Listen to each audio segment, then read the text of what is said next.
Shut up and sit down.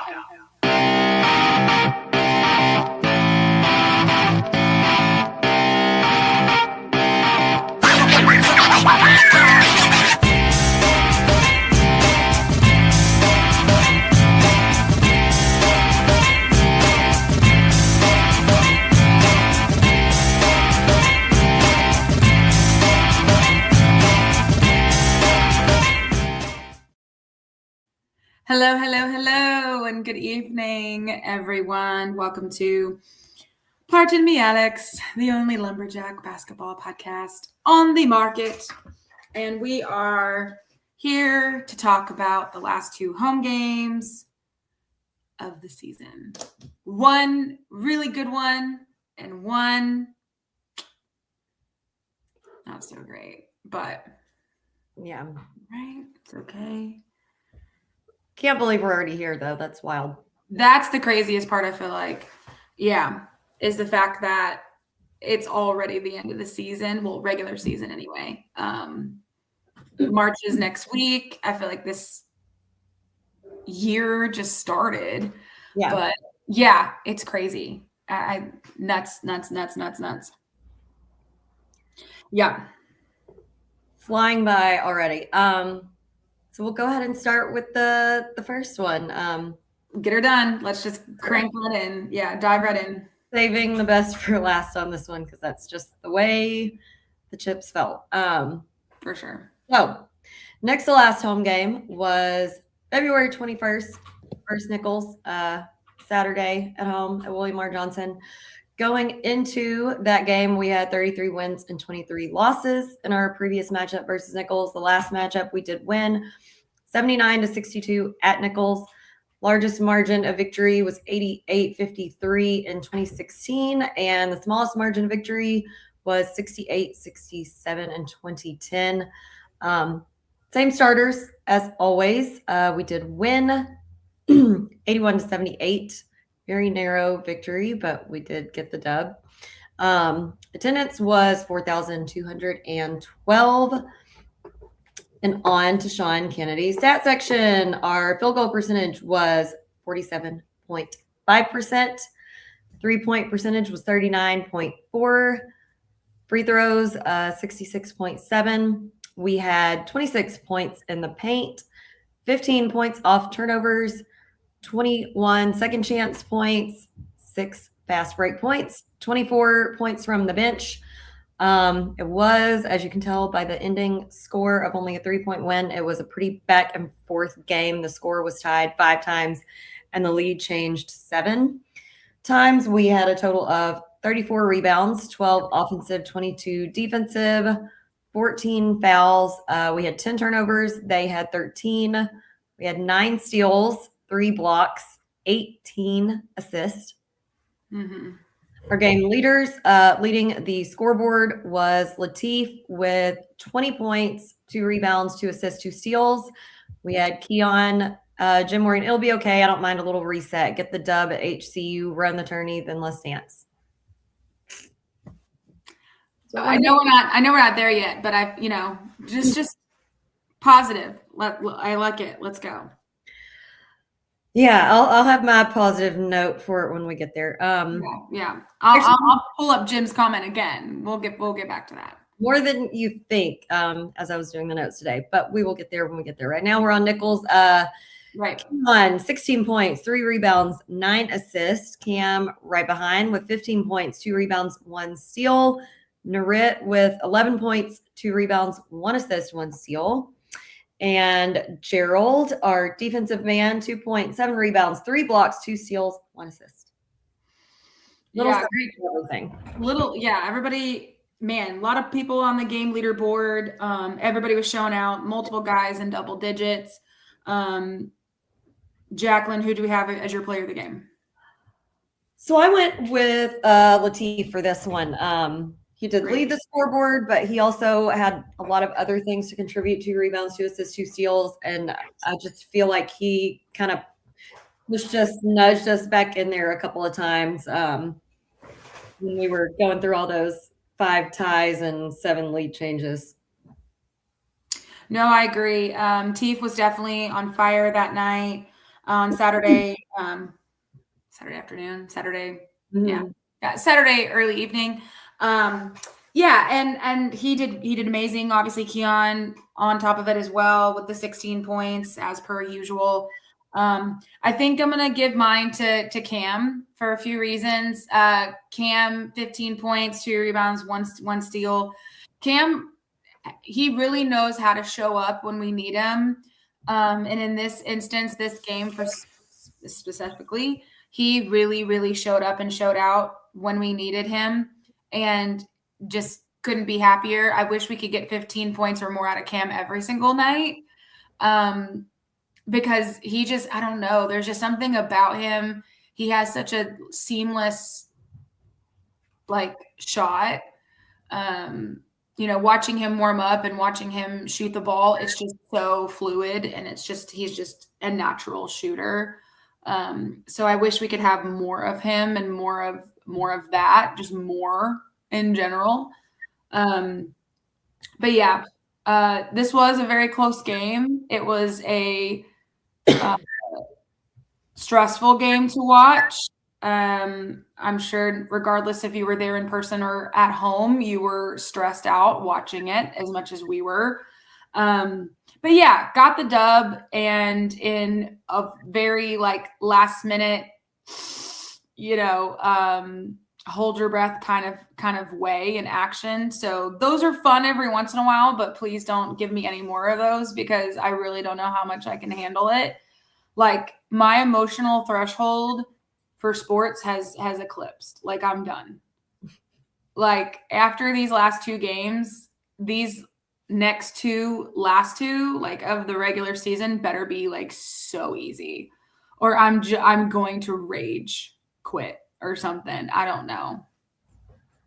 Fingers crossed. You know what I did? We should have covered in our general intro, but Alex and I were just so ready to dive in and rip this Band-Aid off. Saturday, we did have a tailgate, and it was decent weather. It was cool, but not cold. The only weather-related grievance we could have is that the wind was blowing so hard that it almost blew our tent away multiple times. But no, we had a great time. Our friend DDT was there with some of his buddies. Yes. Matt Adkins was there with his tent. Shout out to Matt for really taking over and making sure that we had a tent, that there was some sort of presence at the tailgate on Alumni Appreciation Day. Yes. I mean, it just sort of made sense to have an alumni tent on Alumni Appreciation Day. So shout out to Adkins.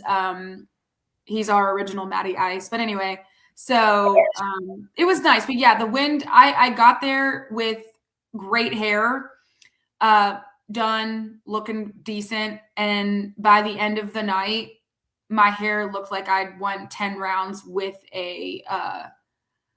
some sort, with a what do you call those things? A helicopter chopper, like a helicopter blades. Like there was no saving my hair. It looked rough. No, literally I was like, it needed to be a hair wash day for me. And I told stop. Gigi wants to contribute right now because she's not getting full attention. I told Alex when I got there, I thought the night before about, you know what, I might just get up and braid my hair and throw on a baseball cap. And I decided not to. And I washed my hair, which if you know me, that only happens once a week. So it's kind of a big deal. And that's probably the best day of hair I'm going to have. And then I got up there and the wind was blowing crazy, which does not mix well with naturally curly / frizzy hair. So I kind of immediately regretted that. But Anywho, not much we can do about it now. It's done and dusted. But yeah, this game, there was a lot of good that came out of this game. I feel like the tightness and how close it was really kind of showed how we can, dig in and make sure that even if we are getting, a challenge or outshot in some areas, that we can still, have a good game and win. Again, this is all being said prior to last night's game, but No. I mean, there was a lot of time. I mean, there was ties, there was back and forth. Let's see what else happened. Before I read the post-game notes, do you have anything specific? You can read that, and then we can do feats of strength and grievances. Okay. All right. So post-game notes. 7th win for SFA against Nichols in the last 10 meetings and the 20th inside the Sawmill since 84-85 season. Let's see. Victory moves the Jacks to a winning streak to 13 games, longest by the program since the 2019-20 season. Let's see. Jacks moved to 15-0 at home, the first season with 15 plus home victories since, again, the 19-20 season. Let's see here. SFA knocked down 13 threes, marking the 5th game this season with 13 plus makes from range, which is really good. The ties and the scores and the lead changes, that really went back and forth, and that's what made this game so frustrating. Let's see here. Cam had the 15 points as he made 5 3-point shots for the 3rd time this season. So that's kind of what I was talking about earlier, was that he's done this before, and I just want more of those nights. You know what I mean? When he's on, he is on, but that is what I feel like is kind of the double-edged sword of being a shooter, unfortunately. For sure. Because when you're not, you're not. And as we know, yeah, exactly. Okay. That's it for those notes. I mean, I was happy with a lot of our stats this game. I feel like it didn't even it seems like the game we played didn't do justice to some of our stats. Right. But, you know, I mean, we knew all season, I think, that Nichols was going to be tough. So I'm not downplaying them at all. But, I mean, field goal percentage of 47.5% is great. 3-point percentage of almost 40%. Great. Our free throws were actually decent for this season, 66%. Right. Got a healthy amount of bench points. We had a good amount of rebounds. The 18 assists, I'm super thrilled with. Yeah, that's a big number. That may be one of the highest of the season. I have to go back and look. Yeah, I feel like it is too. For sure. Let me go back and look. Yeah, I mean, we out-rebounded them by 10 rebounds, so what's this? Pretty nice. I think the only other game that had there's a couple games where we had good numbers on assists. The most assists we've had all season was what game was this? The Dallas game. Not surprising. Yeah, but that was, again, that's a a division, couple divisions underneath us. So I mean, that's to be expected. And then the ULM game, we actually had 23. Wow. The Millsaps game, we had 20. The Houston Christian game, we had 20. So I mean, it's up there, but it's not the highest. Yeah, one of the highest, but not the highest for sure. But it's definitely up there. Okay. Yeah. All right. Anything else?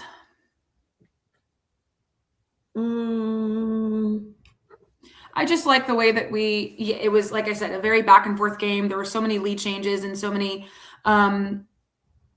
score ties and et cetera. And I liked our fight and I liked our drive in that game, and the fact that we, still got the dub and figured it out, even though it was a really tight game. That was probably the biggest thing for me, was seeing them, come together, figure it out, get their lives together, and make the plays at the end of the game that were needed to be made, and sometimes it works out in our favor. Sometimes it doesn't. Saturday, it worked out in our favor. I agree. I guess the last note I'll make is, So Keon was 50% from the 3-point line to a 4. Mm-hmm. Cam and Narit were both, y'all know I don't do math, but they were like both just a little shy of 50% because Cam was 5 of 9 and Narit was 3 of 7. So that's awesome. Now I'm wondering if they just both can't be that on at the same time. At the same time. We've talked kind of about that all season. It's kind of like, can they both be at the top of their game every game at the same time? Or is it like when one's struggling, the other picks up the slack and vice versa? Right. And how amazing would it be if they could both be on at the same time and hit just every freaking 3? And see, here they were. But on the next game, y'all will see differently. So. I agree. Okay, moving on to grievances, yeah? See. Begins with the airing of grievances. I got a lot of problems with you people. Now, you're going to hear about it. I think my first grievance is just being outscored in the second half. I mean, obviously they really turned on the Jets and came at us with a fever and passion in the second half that it wasn't a huge outscoring. It was 44-42. So not humongous, but enough to really put us on the ropes, you know? Yeah, definitely. Like you said, being outscored by 2 is not that big of a deal, but when we're only going into halftime with a 5-point lead, that's just not enough. That's not enough. Not enough to like ever be comfortable. No, not at all. I mean, they had multiple players in double digits as well. I mean, they had, number 24, Hamoda. He had scored 24 points. I mean, he was their hot shooter that night. He had, 4 threes. He was 8 of 11 from field goal. I mean, he was getting rebounds. He had something in every category except for a steal. I mean, he was on top of it. Then they had 3 other players in double digits, one with 15, one with 13, one with 10. They had, only 13 turnovers. Like, Nichols was doing everything. I mean, they were 81%, almost 82% from the free throw line. They didn't shoot a ton, but still, they made the ones they shot. Yeah, and you know what? That's actually a shockingly low number of free throws for a team that we played against to get in a game. So I suppose I should have mentioned that on feats of strength, but well, you just did. So there you go. I hated that they had 30 points in the paint, 16 points off turnovers. Hated that with a fiery passion of hell. Like, hold on, let me go back up and look. They had 21 defensive rebounds, and we had 12.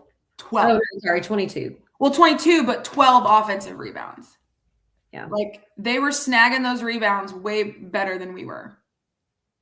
And that's like one of the big things that I've been like, not bitching about, but like definitely irritated with has been our offensive rebounds and our offensive boards and our second chance points all season. It's just, that's been a sticking point for me. Other than the free throws, that's a whatever. But I feel like we have such great rebounders. The fact that we're not getting as many offensive rebounds and second chance points just really, like, I don't know, just like puts a bug in my craw. I've been using that phrase a lot lately, but it's just, I don't know, it's irritating. Well, Nichols only got 3 offensive boards that game. They did. So, I mean, like, obviously, comparatively, we did better on the offensive boards, but just in general throughout the season, our offensive boards haven't been great, mainly just second chance points. This game, we actually had a good number of second chance points, which was shocking. 24 bench points. Yeah. But like, oof. It was a touch and go there game. And as much as, I'm sure people really, really love a tight game and it's so exciting and it's, ooh, who's going to win? For your girls behind the bench, if you're watching us the entire time, you know that we are back there just absolutely losing our minds. Yeah, I was real not pleased on Saturday, and then I didn't even know what Monday had in store for us. But right, we thought Jacqueline thought she was surrender cobering on Saturday, like, for the first time this season, and she had no idea. Yeah, there it is. There's her surrender cobra. Yeah. What other grievances you have about this game on Saturday, Jax? I don't know that I really have any more. I mean, yeah, I don't really have anything more specific than that. Nothing like big stuck out besides it was just close and anxious. And then when I looked at our stats, I was like, man, our stats looked a lot better than I expected for how close it was. So I guess kudos to Nichols or something. I don't know. Yeah, no, yeah, they gave us a run for the money. Like I said, thankfully we, got it together and figured it out, but it was a very stressful game. I guess that game was just preparing us mentally and physically for Monday night's game. Yeah, I guess, okay, last thing, this is not a grievance because not necessarily that we could stop it, but it just puts perspective on things. They came out really vastly improved the second half because second half they were shooting 60% from the field, 60% from the 3-point line, and 100% from the free throw line. Oh yeah, like they came out, like I said, guns a-blazing that second half. Like they were ready to ball. Yeah. Whereas we came out shooting 48%, 30%, almost 31% from the 3-point, and 66%, almost 67% from the free throw line. And that is what makes it make all the sense in the world of how they outscored, how they outscored us second half because, I mean, their field goal percentage went up 15% in the second half. 3-point went up 17% in the second half, and their free throws went up like 30%. Yeah, exactly. Ours all went down. Well, yeah. Sorry. Hey, stop it. GG. Field goal was about the same, but the 3-point percentage went down 15% and the free throw stayed the same. Live by the 3, die by the 3, I guess. That GG, she's causing problems. Is she chasing cats? What is she doing? Yep. Okay. Chasing cats. Yeah. Live by 3, die by 3, 100%. And I feel like that more than anything is so true this we've had so many really amazing 3 shooting games, and then 13 of 33. Not the best. Not the best. Okay. Anything else about this game before we move on? I don't think so. Love it. Okay. Oh, let's just all right. Last night, Monday night, February 23rd, at William R. Johnson versus University of New Orleans. Going into that game, we had 12 wins and 2 losses in our previous matchup history. The last time we did win 84-79 on January 17th on the road at UNO. Largest margin of victory was 103-63 in 2014, and the smallest margin of victory was 88-85 in 2025. I had to change the background. Oh, yeah. It's a great shot. I found it, and I was like, yep, that's the shot. That's the shot. Just JC's face and it. Yeah. 2 out of 10, great shot. Whoever took that deserves a raise or something. It is, yeah. It's a solid picture. But anyway, Southland Conference standings. Let's get into it. So, even though we did get the L last night, we still thankfully have a 1-game lead over McNeese in the conference standings. We are 18-2. They're at 17-3. we were really, really hoping for obviously for a multitude of reasons, hoping for the dub last night, because if we would have won last night, then that would have basically shored up at least a share of the conference title. And we could have cut down some ropes. We could have started, getting fit for some conference championship merch and all this other stuff. And it just wasn't in the cards apparently last night. So I was really looking forward to doing it, but here we are. Anywho, so UTRGV is still in third. They're actually tied with New Orleans for third, but because UTRGV has a better overall schedule or overall ranking, they're ahead in the standings. They're both at 12 and 8, but UTRGV is at 16 and 13, and New Orleans is at 14 and 15. So again, here we are. A&M Corpus Christi 11 and 9. Nichols is also 11 and 9, but because A&M Corpus Christi has a better overall at 15 and 14, they're ahead of them in the standings. Northwestern State 8 and 12. Lamar 7 and 13. HCU is also at 7 and 13, but again, because Lamar has a better overall at 12 and 17, they're ahead in the standings. HCU. Okay, then UIW and East Texas A&M. They are also tied at 6 and 14, but UIW has a little bit of an edge with one less loss, so they're ahead. And then rounding out the end of the pack is Southeastern at 5 and 15. So as of right now, if the conference tournament, if the season was over and the conference tournament happened next week, it would be us, McNeese, UTRGV, New Orleans, A&M Corpus Christi, Nichols, 1, 2, 3, 4, 5, 6, 7, 8, Northwestern State, and Lamar. Because there's only 8 slots, correct? Yeah. So if the season was over and we were done and it was done, called it quits, then that would be we would have the obviously the number 1 seed. McNeese would be number 2, and so on and so forth. But we have 2 more games left, and here we are. Yeah, Laura, JC is pure joy in this picture. I agree.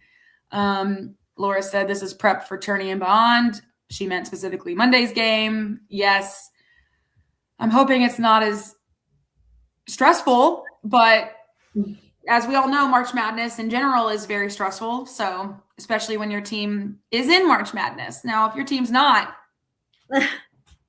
yeah, then you can make the brackets and have all the fun and just do whatever. Yeah, exactly. I'm bringing back Jim's comment again. It'll be okay. I don't mind a little reset. Get the dub at HCU, run the tourney, then let's dance.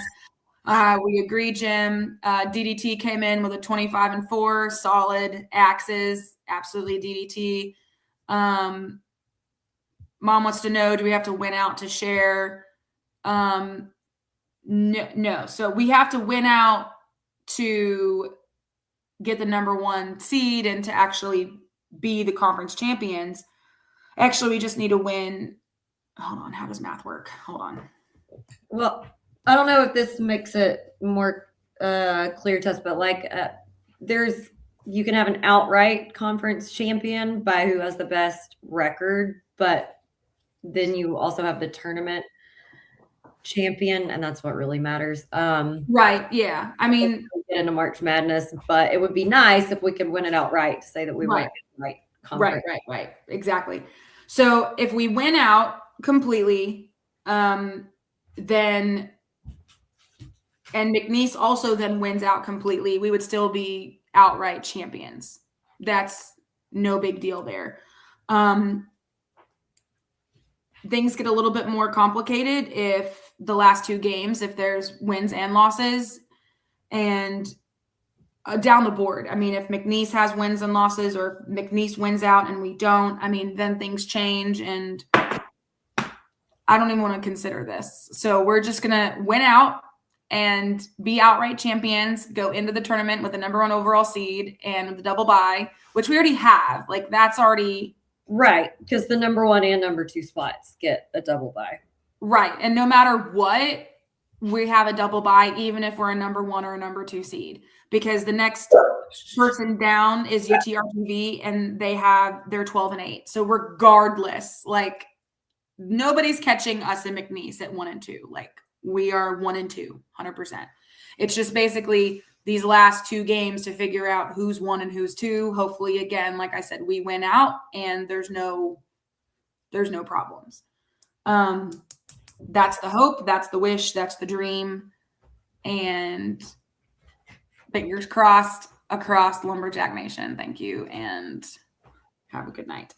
But yeah, so that's kind of what we're waiting on, is just these last 2 games coming up this weekend. Obviously, we'll talk about those coming up here in a little bit, but we just got to get through the rest of this painful game. Indeed. General notes, same starters as all season. We did take the L, 77-73. The attendance was 3,922. Had a good little student section. That's a positive. I'll take that all day and twice on Sunday. Stop it. Sorry. She's just the lever on the side of my office seat and is trying to chew on it. Got a toy right there. Sean Kennedy's stat section, field goal percentage was 36.2.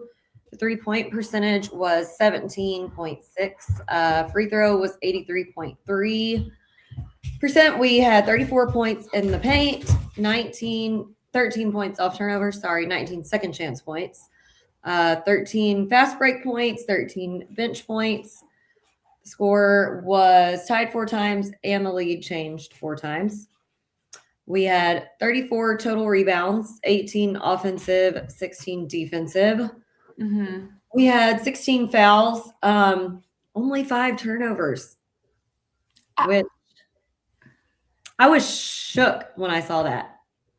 Like I thought I was looking at the wrong stat line. Yeah, I cannot believe that. I cannot either, but there we are. And that may very well be the lowest of the season. I don't know. I can go look while you finish. Yeah, okay, that'd be awesome because I am curious. But I have a side note about that stat line when we get to grievances. So anywho, they had 15 turnovers, so they had 3 times as many turnovers as we did. We had 7 steals, 5 blocks, and 12 assists. Our game leaders. So we had a tie up at the top of the scoreboard. Keon and Latif both had 19 points. Wait, are you sure we only had 5 turnovers? Stop it. It's showing that we had 12. No, that's the assist line. On the main page, it's showing 12. Oh, when you go to the stat, are you talking about on the page where it says, like, I look at the game by game. Yeah, that's what I'm looking at, and it has 12 assists and 5 turnovers.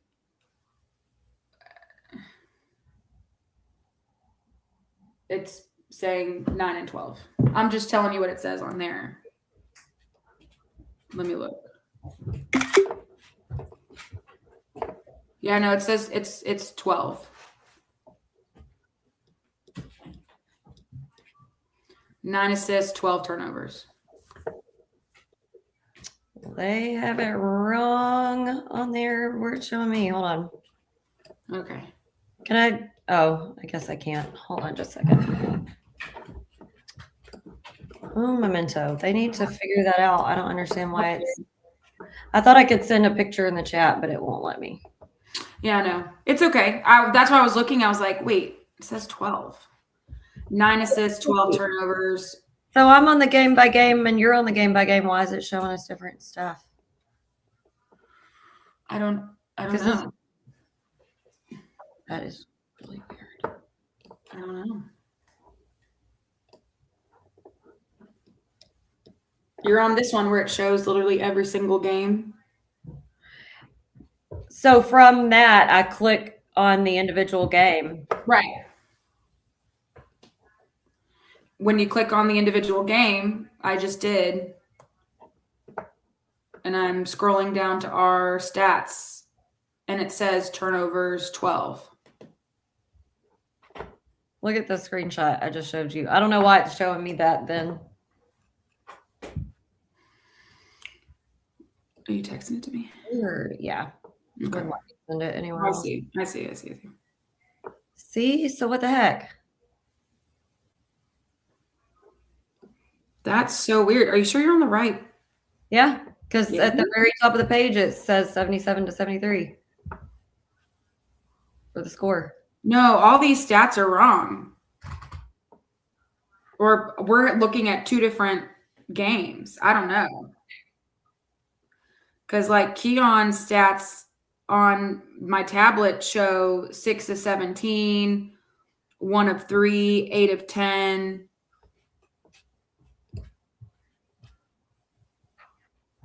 Because he scored 21 points.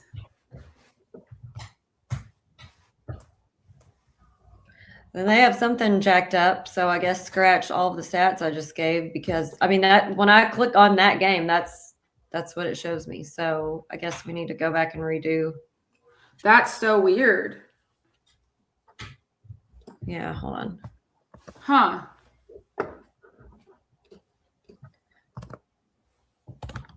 That is so strange. Look at that link that. Oh, I see what they messed up. Okay, I clicked Yeah, on the one this that is- they had, but then when I went to copy and paste the link to send you, it says stats/2025. So I wonder if that's the wrong. If it's That's crazy. Yeah, because Home Dog, these aren't even the right players, Jacqueline. This is showing that No, we won. it's the right players, and it's not showing that we won. Not on my computer. I'm telling you, it's the right players and the right score. It's just not showing the right stats. Okay. I'm just like when I click on McNeese down here at the bottom, the game that just happened, it's showing 2-2-26. It's not even showing. I don't know what the fuck this is. Why are you Who's the- clicking on McNeese? We're on the UNO game. Oh, fuck me. Yeah, but it's not even clicking. It's not even showing UNO's game. Oh, that's on my bad. I was clicking the wrong game. Okay, I was like, But it's not even showing UNO's game. Why is this doing this to me? Okay. I'm just gonna I'm out. Go back, continue. Clearly disregard everything I literally just said. okay, you were sending me for a loop. I was like, girl, I'm looking at the right game. I know I am. You were, I wasn't, because I Okay. clicked on wow. Okay. That just shows you where my brain's at. I've been in a fog for like 2 days. But I just scrolled down and tried to find them there. That thing I was on, it stopped at McNeese. It was not showing the last like 6 games. Okay. Why I don't know. Okay, disregard. Clearly my brain's not in it. All right, continue. Okay, was I on the? Now I don't even know where I was. Was I on the game leaders? Is that where it was? Yeah, let's just go there because obviously that's what's yeah. So both tied with high point. Keon and Latif had 19 points. Keon had 6 assists. Latif had 19 points, 1 rebound, 2 assists. We had Gerald with 11 points, 13 rebounds, 4 blocks, 3 assists, 2 steals, and CC with 8 points, 9 rebounds, 2 steals, 1 block.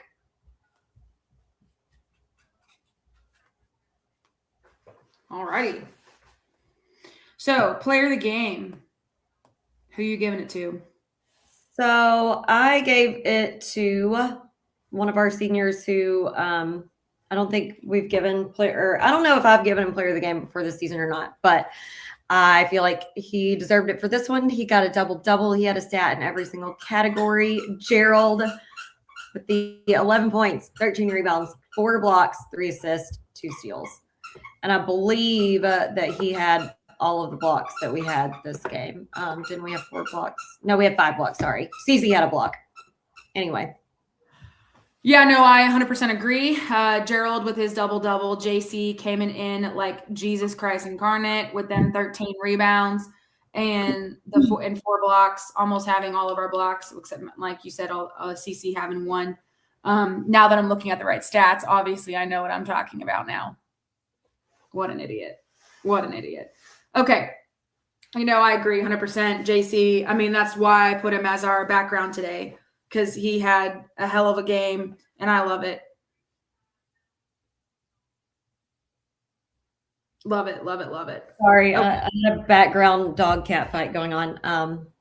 Okay, so feats of strength. Like I just said, I was shocked as shit that we only had 5 turnovers, and hey, and it was the only game we lost at home this season, but here we are. So I guess that's my first one. Mm-hmm. We actually had a free throw percentage above 80. That's amazing. Was shocked by that. Yeah, I do think, here's the thing. If you would have said, at the beginning of the season that this would be our only loss at home, or we would only have 1 loss at home, I would say that, wow, you are really, really positive. Like, I cannot believe that that's even a thing that we're even talking about. So I can't be too mad at that at all. Like, it's a brand new season, brand new coaching staff, brand new coach, brand new players. Like, the fact that we only had the 1 loss at home is absolutely mind-boggling.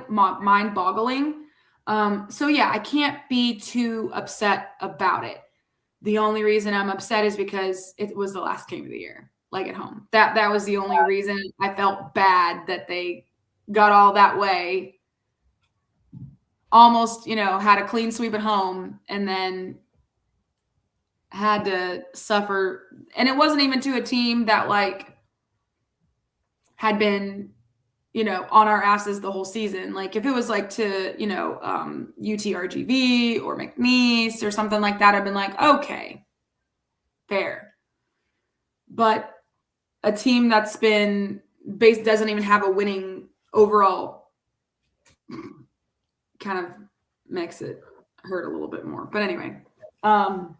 Yeah, no, and I should have started that out with my big feat of strength that I alluded to earlier. But I literally text out Gigi, stop, Alex and Laura this morning, and Gigi, I'm talking. Come in here. She just loves to interrupt me all the time. Gigi, I was telling Alex and Laura this morning that last night, on my drive home when I was doing my usual phone call with my dad to talk about the game, I said, if someone would have told us last season that we were only going to lose 1 game at home this season, I mean, we would have been absolutely thrilled. So I'm not complaining about it, but I'll delve more into my grievance side of that when we get to the grievances. And now I'm going to mute myself and break this up. Having dog issues. Yeah. The 5 turnovers, fewest this season. That's a great stat. I love it. Here for it 100%. I wish we would have had that stat for a dub, but again, here we are. Let's see. 83% from the free throw line, 20 of 24. I wish we could have had those all season long, but here we are.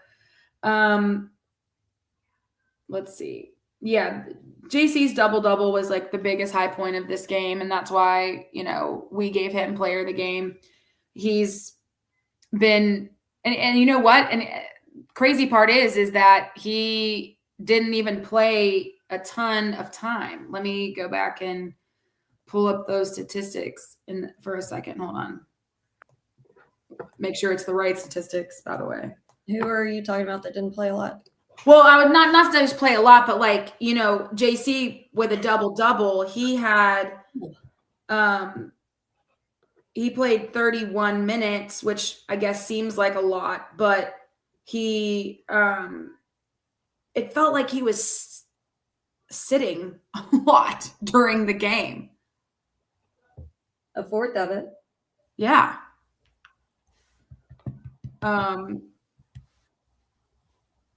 I guess. But I mean, he, CC, and Keon all had about the same. Right. Yeah. No, I know. I was just trying to think because it felt like during the game, it felt like he was sitting on the bench a lot more than normal. And so that's why I was like, his double made it more impressive. But 31 minutes isn't too shabby. So again, just disregard everything I've said during the last like 10 minutes because clearly none of it makes sense. My brain is in a fog. I need to go to bed early, apparently. I don't know. Just all discombobulated. Let's see. Okay, so yeah, I was gonna say like I said, the free throw percentage was much higher than normal, so that was great. Our points in it was the highest of the season. Our points in the paint were good. For the first time ever, we had more offensive boards than defensive boards. That's what I'm saying. Like there were some really good moments in this game, and it's just crazy. I think the freaking 5 turnovers really throws me for a loop. Oh, me too. Because those are pretty much 4 fundamental things that we feel like always help any team, but us specifically, to a victory. High free throw percentage, high points in the paint, more offensive boards than defensive boards. So you have more opportunities to put shots back up, and way, way, way low on the turnovers. And it still didn't do it for us. And we'll get there when we get to the grievances, which I guess. Yeah, I mean, UNO only had we had 5 turnovers. They had 5 points off turnovers. That was it. I mean, and they had 3 times the turnovers we did. They have 15. I know. Like I'm head scratching. I am head scratching. Well, when we get to the grievances, I'll give my few key notes on why that wasn't enough. Yep. Are we ready to go to that? I am. All right, let's just get it done. Begins with the airing of grievances. I got a lot of problems with you people. Now you're going to hear about it. Can I just start off by saying I have a new number 1 enemy in the Southland Conference? I think we all do. And his name is Colton Benson, number 22. It'd be different if he was just a good shooter and played really well, but his utter smugness and like actions on the court made me want to literally crush his tiny baby boy balls with my Nike Air Maxes. I think that was the consensus of everyone there last night, and I'll tell y'all what my dad called him. This is hilarious because anybody who knows my dad, he never curses, like never. And this was not a curse word. It's just this is how you know he really doesn't like you. He called him a turd. He said he was a complete turd, and then he was like, "Did you see him running his mouth to people in our stands on the bench?" And I'm like, "Yeah, Dad, we had front row seats. We saw that." Yep. Listen, act like you've been there before. You literally had the game of the night, like probably of your season, my dude. I don't think he has been there before. I think that's the problem. Well, that's what I'm saying. But like, even if you've not been there before, you still should act like you've been there before. That's the whole point of this. Like, act like you've been there before. Like, it's so obvious. Act like a professional. Like, you scored 30 points. Good. I'm so proud of you, you little schmuck. But like, act like you've been there before and be a decent person and team player. Like, his actions on the court was just so smug. And I swear to God, if he flipped his hair or like zhuzhed his hair one more time, I was gonna lose my mind. Absolutely gonna lose my mind. Like, okay, Mr. GQ, like, calm down. Nobody gives a rat's ass what your hair looks like. And if it's too long and in your face, maybe you should pull it back or put on a headband or something. I don't know, get it cut. I don't know. But like everything about him just set me on edge. And I was like just dying for him to say something to the bench or like come near us so I could literally eviscerate him verbally, but he didn't. And I was waiting. I was praying. Anyway, Oh, I mean, he was 10 from 17 from the field, hit 3 threes. I mean, he missed. it seemed like he hit 53. So I It can't. seemed like he literally didn't miss a single shot. A single shot. He made all of his free throws. He had 5 rebounds, 2 steals. 2 assists, Yeah. only 2 turnovers. Yeah. Not bad. No, again, he had the game of his life. He played 40 minutes. Like, I don't think this Joker sat down once. Yeah, no, he didn't, and neither did number 5. Yep. Which is insane to me. Just insane. Anyway. Agreed. Yeah, I can't stand that kid. Number one leader. If y'all were wondering what I was doing on camera a minute ago, I literally dug in Gigi's mouth to pull out this. And now I just dropped it. No, he dropped it and she's gonna grab it again. No, move back. Oh God, now I don't know where it went. Great. It was the nose off of a toy that she pulled off. Well, maybe if I can't find it, she won't. That kid was definitely one of the top grievances for us. I will say the first half we were 0% from the 3-point line. 0%. 0 of 5. And only 32% from the field.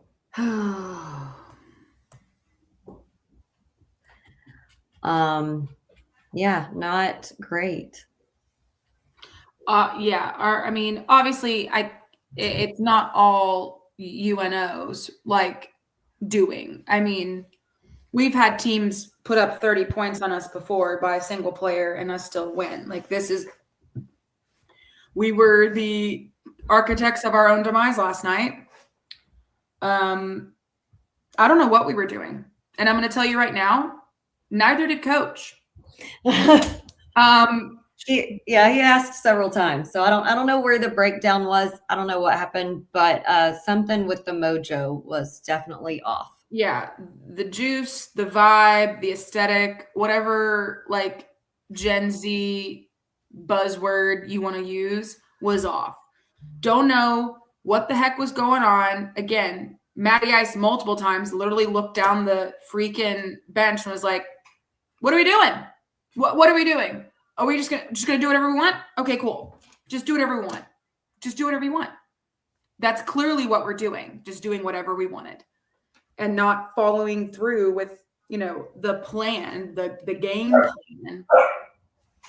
Yeah, and obviously we don't know the background of what was supposed to be happening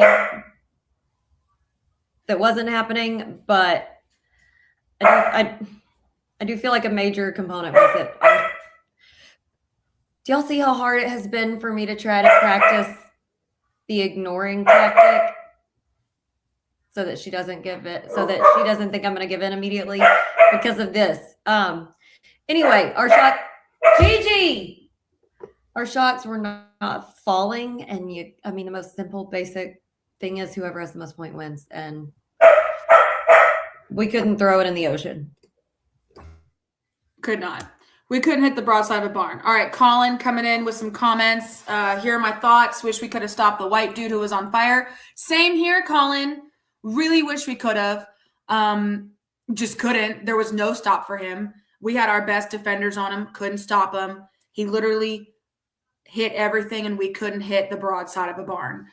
They seem more energized than us, but we got the loss out of the way. Now, as long as we don't lose in the conference tournament, I'll be happy. This loss will not change the fact that we'll still be a 12 to 13 seed in the tournament, assuming we are the Southland Conference champions. No, I mean, agreed. Yes, we are, bitching and complaining currently about last night's L, 100%. But Colin's right.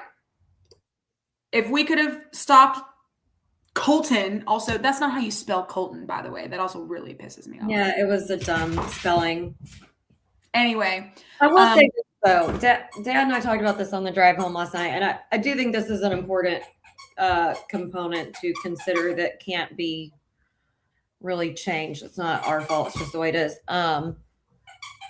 I believe we are, if not the smallest, one of the smaller lineups in our conference on our roster, and they are one of the biggest. And honestly, they were just they're just a lot bigger than us, and they have a few players that are big and smooth. And it seemed like no matter which matchup we went with, there were just a lot of mismatches that we couldn't do much about. Yeah, no, I agree. Because that kid was on fire, and I know at one point I think maybe Rit was on him, but then it was like then we had Rit guarding, what was it, like number, and I'm not saying anyone's way fault taller or our coaching staff, but I think he was guarding like 25 or 23 or something. Maybe it was 23. Anyway, he was just way too big for him. So like we had a lot of just unavoidable deficits by way of mismatch through the roster. And so that kid was on fire, and there wasn't a whole lot we could do, because normally maybe you could run some kind of defense where you could kind of fall back off your man and play some more help defense or do a little teaming and trapping, and we couldn't do that because we were already mismatched, and there really wasn't anyone we could leave unattended for too long of a time. And then, like Dad was pointing out, even at the very end when we had to foul, everyone on their team could shoot free throws, and there was one time that we had foul 22 because that was our only option, and of course he made both. Well, then the next time, I think we fouled that big foreign kid or whatever, the big white kid. And he got up there and made both of them. And Dad's like, I mean, that's probably the best person we could have fouled. You would think that he might be the one to miss one of them. And nope, he made them both too. So just kind of a Murphy's Law of truly. No, yeah, it truly was. It truly was like everything that could have gone wrong on the shooting aspect of our game yesterday did. And the thing is I'm over here thinking, well, in the game, it felt like they were just kicking our ass on the rebounds. No, they had 37 and we had 34. It felt in game that we were getting our ass kicked on rebounds, but truly and honestly, in reality, we weren't. You know why I think it felt that way? Because we're used to getting considerably more defensive rebounds than offensive. And last night was the first night we got more offensive than defensive. Yeah. So for us, 16 defensive boards is kind of low. Right. That's a good point. That is a good point.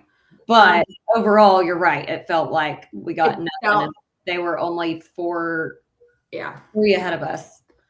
Correct. Listen, it's done. It's over. Got the loss out of the way. I'm not saying it was bound to happen at some point, but I'm just saying it happens. Yeah. It happens. Like Alex said, the only thing that I really hate about it is that it was the only home game that we lost, and it had to be the very last home game, because then it's like all season's been building up this home win streak that we haven't lost at home. And then already I feel like, especially for seniors, the last home game is a big deal. And especially that if we won, we could have cut down the nets and all this and that. And then it's just like a big blow to. Right. There was just so much. Yeah. And you know that these guys they put so much pressure on themselves.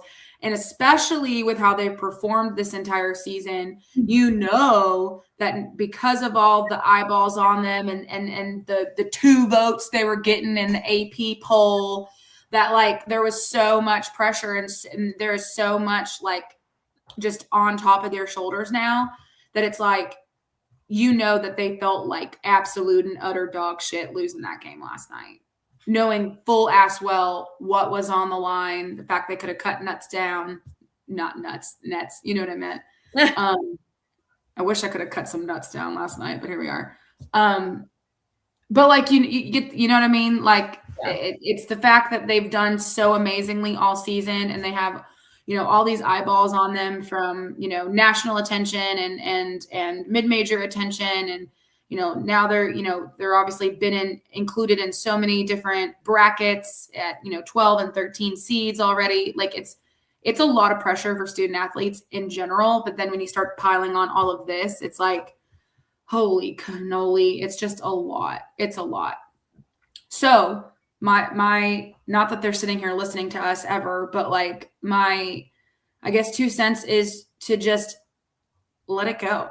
Like Elsa says, let it go. It happened. It's done. Do not think about it again. You know, if you got to watch tape, fine. You got to watch it. You learn from it and we move on and we focus on the next game. 1 game at a time. We have Houston Christian on Saturday. Focus on that. Do what we need to do. Get that dub. Then go to what is it, UIW? Yes. Yeah. Go to UIW, get the dub, be outright champions, be done. And then focus on the actual conference tournament. You know what I mean? Like, oh, 100%. I don't want them to continue to like, you know, be in the headspace of something that's already in the past and you can't change it. Like, yeah, it's one of those preachy moments for me where I'm like, let go, let God. Like, we just got to let it go. We got to let it go. Couldn't agree more. I mean, the conference tournament is really the most important part of the season anyhow. Correct. Would it be nice to be number 1 seed? Sure. Absolutely. But regardless if we're number 1 or number 2 seed, it doesn't matter. At the end of the day, what matters is who wins the tournament. That's all that matters. Yeah. Regardless if you're number 1 or number 2 seed, you're still getting a double bye. You're still not playing until Tuesday. So at this point, I could care less. It'd be great, obviously, if we were outright champions. Yippee. But at the end of the day, what matters is winning in Lake Charles. Absolutely. Yeah. Single most important part of the season. 100%. 125%. Okay. So I'm glad we got that out of the way. Same. Okay. Colin, just winning B. McNeese. They're getting cocky as of late up in the comments talking crap. I mean, are we surprised, Colin? Are we surprised? I don't even have that space to talk about McNeese. I barely have the headspace to get through this season. Like, I'm so excited that we're doing so well, but like my mental capacity and emotional capacity for sports is at its peak. It's at its max. Like I'm to the I'm ready for the conference tournament. Let's go and get it done. Let's go. Like, just get it done. I wish it was next week. You know what I mean? Like, I'm ready for it to just be here. Yeah. Yeah. I don't know. I have mixed emotions because it's like you don't want it to be. You're ready for it to be here, but you also don't want it to be over. Kind of like Christmas when you're a kid, you know? For sure. No. Yeah. I just want my I want my schedules to open up again, and I just want to have like a moment to breathe And I don't know. I love basketball so much, but like you and I both know that sometimes like it's just it occupies a lot of our everyday thoughts and especially in the spring, it's like, Yeah. I need a break. This girl needs a vacay. I need a vacay for sure. Agreed. Anywho, okay. Well, we've eclipsed an hour, few minutes over. We've already mentioned the games this weekend, but we'll do it one more time real quick. So Saturday is the game in Houston at Houston Christian. That game, I believe, starts at 3 o'clock, 3:30, something like that. Yeah, 3:30. I think they're play at 1, maybe. I think so. Yeah. So 3:30, guys are at 3:30. Girls are at 1. Girls are at 1. Okay. Yeah. Perfect. So if you're in the Houston area, which I know that a lot of y'all either listening or listening eventually do live in and around the Houston area. So if you're able to go to that game, please do. It's always a treat playing Houston Christian at Houston Christian because it's just an elite facility. Not even compared to Douglas ISD, but no, it's not. But yeah, so Saturday's game at 3:30. Of course, it'll be on ESPN Plus. So if you can't make it, you are more than welcome to watch it from afar. And then the last game of the season on March 2nd, which is Monday, is at Incarnate Word in San Antonio. So same story. If you're in and around the San Antonio area and can make the game, it is at 6:30 p.m. on Monday. So, and that'll be the final game of the season. I hate that the last 2 games are away, but that's just how the I know me too. crumbles. And so hopefully next year we'll have games at home for the last games, but here we are. Okay. And then looking forward to, Lake Charles. For those who need to have some information about the Lake Charles tournament. So Southland Conference Basketball Championship, it will be the 8th through the 12th of March. Yes, it's in Lake Charles. Yes, it's at McNeese. Kill me slowly. But that doesn't mean you have to stay nearby. You can go and stay at one of the casinos that Jacqueline and I and the rest of the crew are all staying at. We're going to stay at the Golden Nugget. So if you're wanting to go to a game and go to the game and spend the night, we will be at the Nugget. I hope that you're on the same page as me. What does that immediately make you think of? Which part? Stop. The Golden Nugget.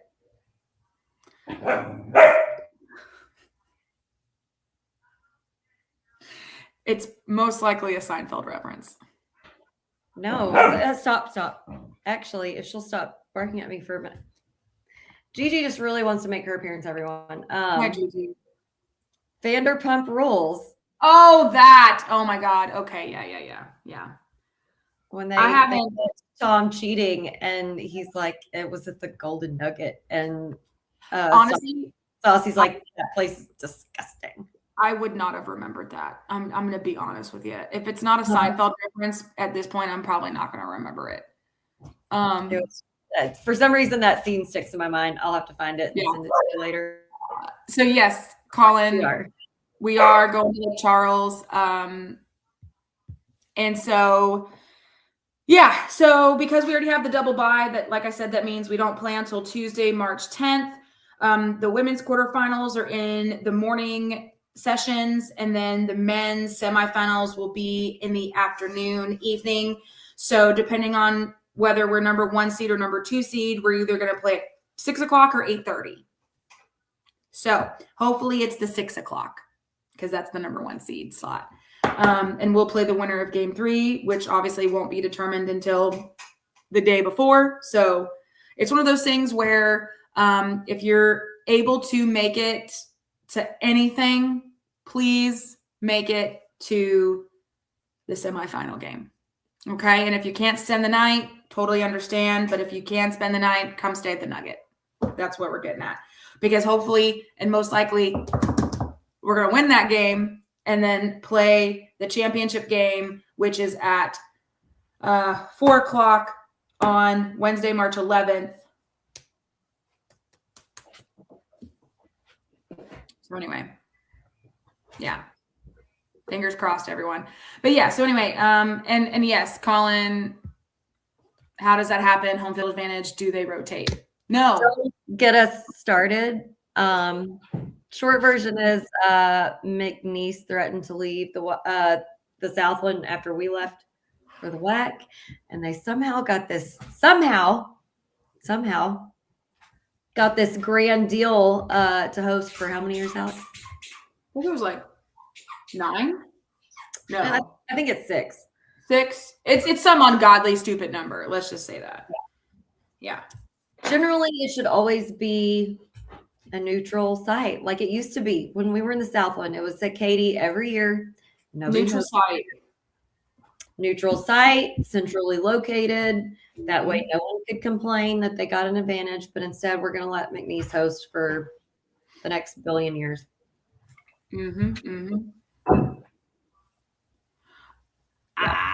It's not fun. And we're not excited. It's bullshit. That it is.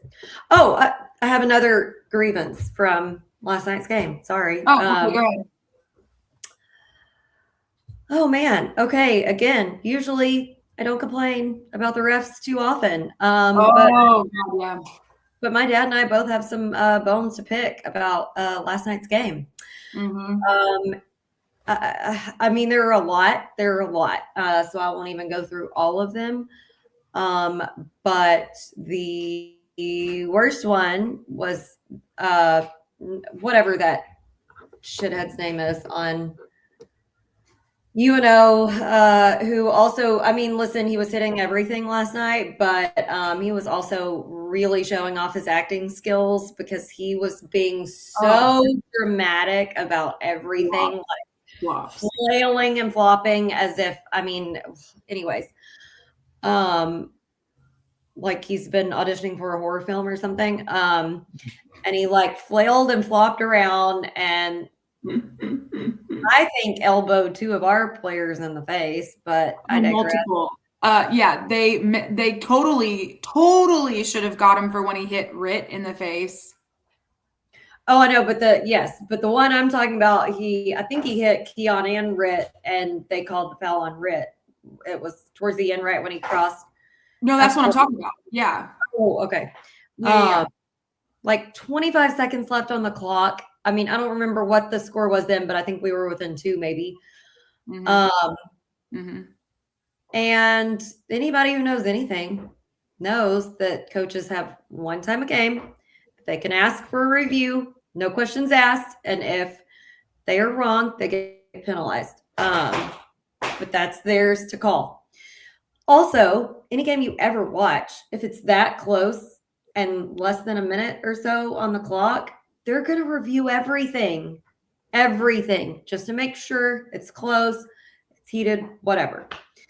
Matty B hasn't asked for a review one time all game. He asks for a review.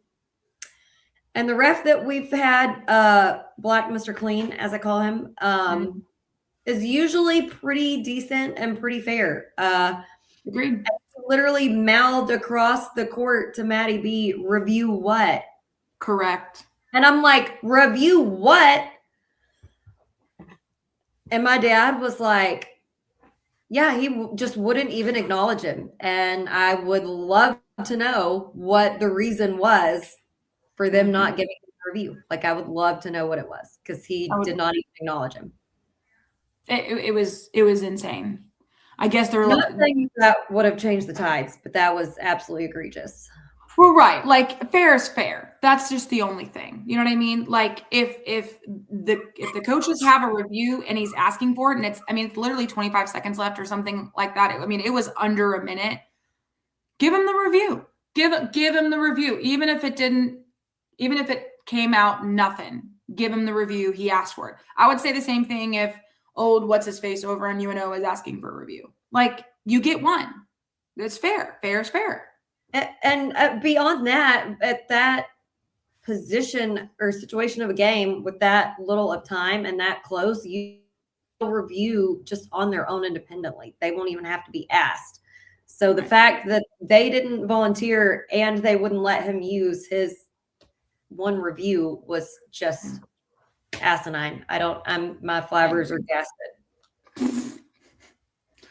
1,000%. The entire stadium's flabbers were gasted. I mean, if y'all were watching it on ESPN Plus, I'm sure you heard the collective boos and anger that was absolutely vibrating in that place last night when they basically said, no, get Maddie B, we ain't reviewing nothing.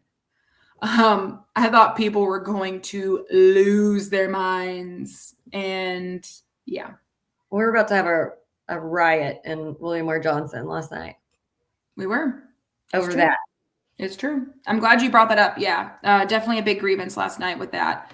And then they just weren't calling any flops. They weren't calling, the elbows to the face that Home Dog did multiple times. I mean, it was just an absolute trial, a series of unfortunate events. Like, yeah, I would have been less surprised if Lemony Snicket popped up in the middle of half court than, you know what I mean? It was just crazy. Yeah.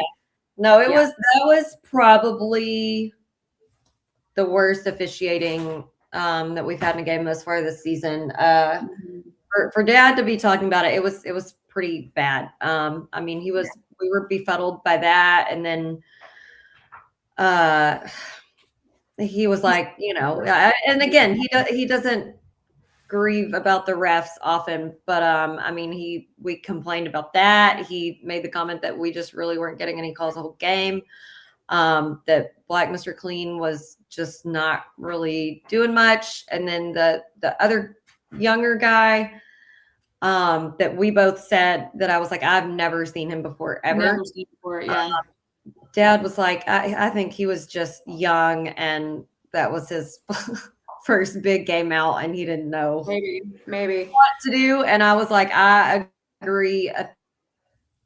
I've never seen him in my life, and you could just, he wasn't quite sure what to do with the rule, like where his boundaries were. So he was just trying to I'm just here so I don't get fined. Kind of. I was literally about to say that. I was literally about to be like, he's Marshawn Lynch at press conference, just saying, I'm just here so I don't get fined. God, same brain. I'm just here. I don't want to do anything. They needed a third and they pulled me out of the stands. Like, that's kind of what I felt like he was doing. But yeah. Anywho, it's over. It's done. We've grieved. We move on. So anyway, we've talked about the conference tournament. If you want to get tickets, again, you just got to go to the Southland Conference website, southland.org, and pull up the conference championship website. You can get your single game tickets there, or if you want to go and watch all the games, you can do that too. And then, like I said, if you make it out to only one game, obviously, keep track of the girls. If there's girls, if they're playing, obviously make sure you support them as well. But, in this context, in the men's basketball podcast, it's going to be March 10th. March 10th is your time. It's either 6 o'clock or 8:30. So put that on your calendar, put a little reminder. And if you need to stay the night, come stay with us at the Nugget. Not physically with us. You're going to have to probably get your own room, but we'll be at the Nugget. Yeah, we're not going to have anybody crash in our room. Yeah, I don't think you want to stay with us anyway. Anyway. I have one more grievance for this podcast that's completely unbasketball related. Okay. I was telling Alex that my new dog that y'all have seen a few times pop her head up here, she's very destructive with toys. And I have a ton of toys left over from Gabby, a lot of BarkBox stuff. Mm-hmm. BarkBox. Anyways, I've tried to buy her a lot of very indestructible toys because anything that's stuffed, she tears up immediately. And I have this wonderful little Fredonia Brewery. Here's our Fredonia Brewery plug for the episode toy that was Gabby's. And I said, I'm keeping that one back from her for a while so she doesn't tear it up. Oh, no. I just took away this plastic squeaker, which I don't even know why they put these in dog toys, because if your dog can tear up a toy in 2 minutes flat, then it's going to have this big piece of plastic to potentially swallow on. That I just took away from her. Then I realized she opened up the beer. Oh.